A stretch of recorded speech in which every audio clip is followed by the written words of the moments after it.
The world is ending. You can only save 3 people excluding yourself. Who is it going to be? My cousin, his girlfriend, and my aunt. My cousin and his girlfriend have way more to live for than me and my family do. We're all a mess and miserable, while he and her are just getting started and already showing great promise for the future. My cousin is my best friend and I'd gladly sacrifice myself for him. He's got way more to live for than me, and he and his girlfriend are so beautiful together and I want them to stay together forever. As well as my aunt whom I also love and he is very close to as well. I'd gladly give up myself for my cousin and his family. Since how the world is ending is not specified, assuming Earth might stay around, I would save the following. A very skilled pilot, a very skilled nuclear scientist, world's greatest lockpicker. I'd ask them to visit as many nuclear plants as they can, as quickly as possible, and shut down the reactors, since if humanity were to spontaneously disappear, after 14 days the first reactors would begin failing. I would try to prevent as much nuclear disaster for the leftover living creatures on Earth. They never deserved us destroying their beautiful home. Choice between the loved ones versus potentially actually surviving. If I went for survival, I would have to pick a doctor, one of those survivalist guys, and civil engineer, preferably all young women of different races from different part of the world who also happen to speak English. But I'm not sure how human survival would go on with a gene pool that's shallow. I would carve so much shit into the walls of caves just in case we got to repopulate thousands of years down the line. First of all, I won't be looking farther than my country's borders. I'm an 18-year-old male high school student. With this in mind, I will save a 20-25-year-old female catechist, a 30-40-year-old female farmer, a 40-60-year-old male bus conductor. I think, hoping to God Almighty, this total of 4 people will have adequately complementary genetic and intellectual traits to ensure the continuation of the Filipino people and the human race. Depend on circumstances, but in most cases, the morally right thing to do will be to choose your family, including your wife and kids.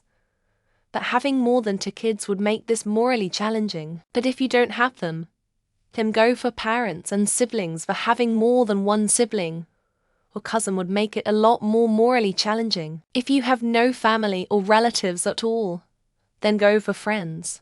Oh, random women, all 18 and with family histories that are spotless of genetic disease, preferably with many members, particularly siblings, so we can be more sure that they just didn't happen to appear. That way we could maybe have a shot at remaking humanity.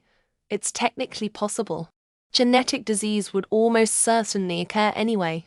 I'd want to at least try. I don't pick anyone.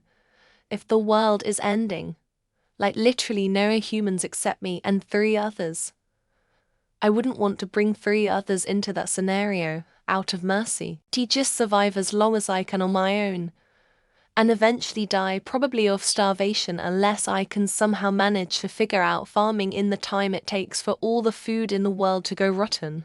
I don't think I would want to put people in such a situation.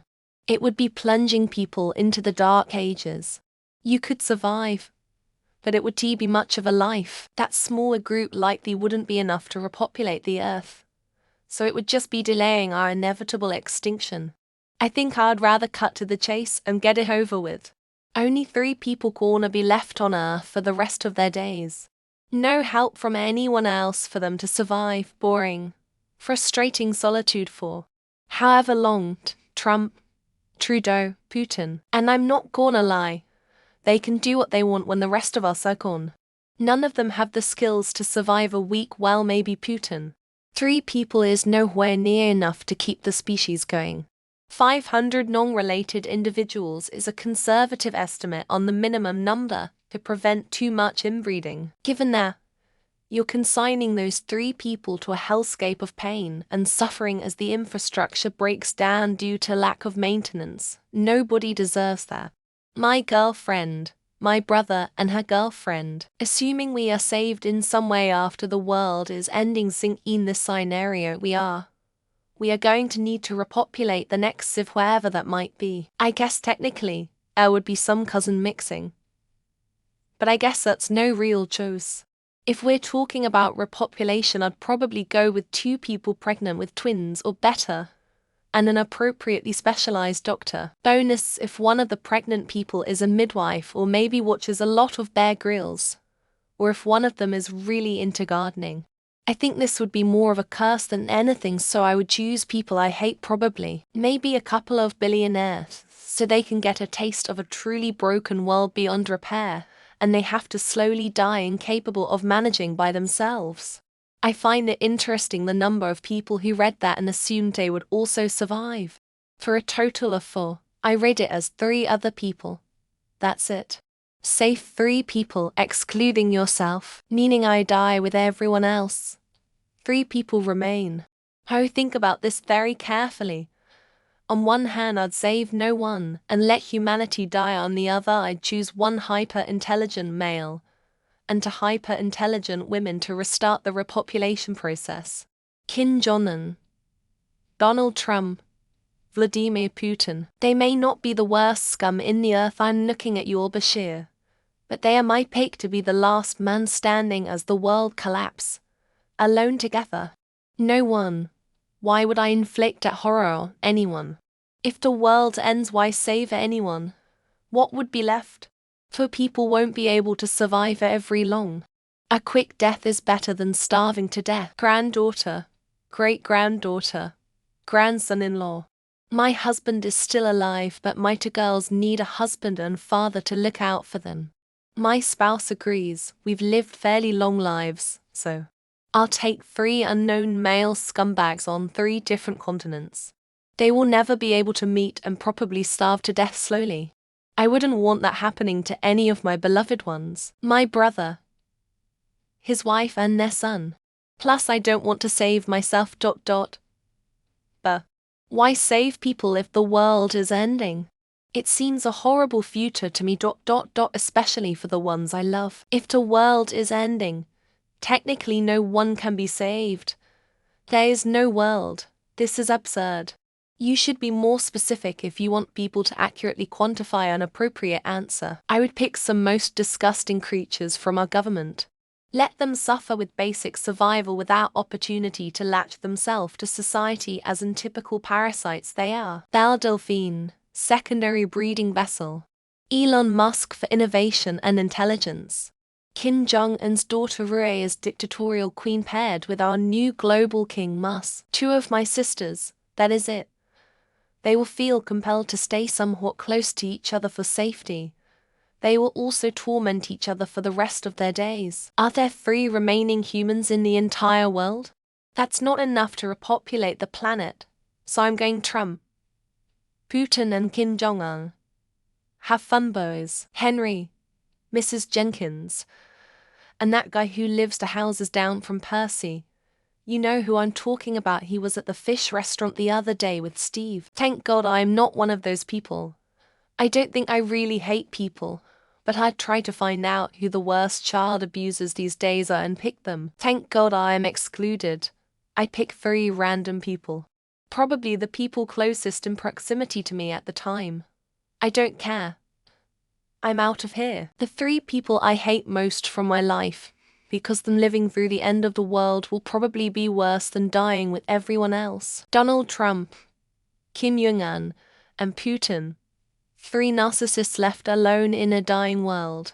No more people to use or abuse. Their worst nightmare. My 2 best friends and maybe a partner of one of them, I guess. I don't really have a 3rd person in mind, which is kinda depressing, lol. My mum, my dad and the cat. Those are the only family members I have. Except I really would have wanted to save 1 other person, so each. And these 3 people are going to be the only one alive. Probably 3 people that I don't like, then stepmom and her 2 daughters, ha. My mum and my brother.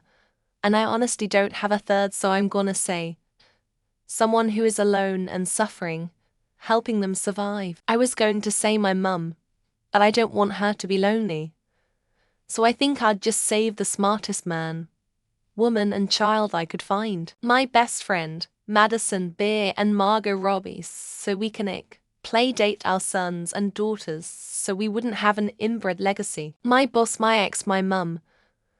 They're all cunts, and a post-apocalyptic world ain't going to be a nice place to be. Let the cunts suffer. A capitalist, a communist and a radical Islamist.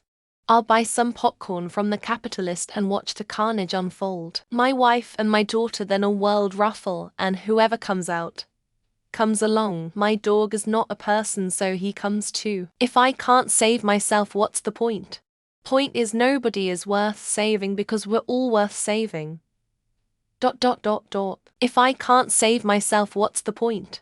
Point is, nobody is worth saving because we're all worth saving. ... Well, my assumption is that because 1 human year is 7 dog years, 7 dogs are worth 1 human, so I'm saving 21 dogs, ideally parents and sister. But I cannot save humanity like that. That is wrong. So 3 cute girls, that's it. Person who knows how cloning works. Person who memorized the human DNA chain for fun. World's best engineer. A physicist, a mathematician, an MD. 2 of them females. To carry the knowledge and continuity of the species. Does it have to be 3? It complicates things seriously. It would be easier if it's just 1 or even no one. My boss, his wife, and that 1 co-worker from my old workplace. Let them suffer surviving the ruined world.